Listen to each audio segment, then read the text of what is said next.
5 anos passamos a começar com a investigação riba vida de Laura Quast.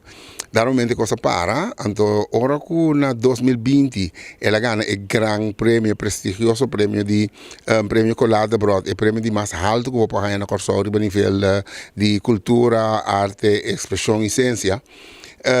Etapa empurre ora 2 anos passar para nós a bancar que coisa aqui. Para mim, honestamente, que o interessou que começar a ser caminho. No momento que basta ano passado, nós grande atriz Irene van Grieken na muri. Agora a Irene van Grieken está fazendo, mas há sentimento mais vervelho. Me diz, até nós pioneer nós atriz nós mulher com a carga em termos de convivência de nosso país de forma de arte também de maneira que não nós mesmo põe ainda aqui vivo para a eternidade e não eigenlijk é coisa começar então e mira aqui que sucede Diana faz Pacheco faz Nidia Coreia faz mencionar nós estamos assim da gana vai assim aqui e não eigenlijk é coisa começar então 2020 para agora aqui, o processo vai de rush.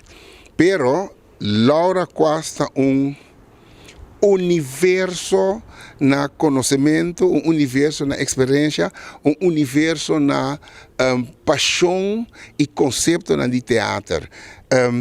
Quase, ora me papi com o documentário que bota assim que Laura hasta usa teatro para nation building, assim amplia sua maneira de mirar teatro tá e com teatro que serve a comunidade. Que me de nós tá para hope difícil para nós assim escojo. Nós temos por exemplo, hora que tem teatro no Blow, nós temos lapso basta largo, mas não tá grava documentário com 3 minutos em build. Pero é coisa que choque da bisa, tá assim na fuerte, tá instrumento assim na fuerte para desenvolver o país aqui, que nós opta para a guerra de então nós estamos contentos, nós estamos muito contentos com o processo.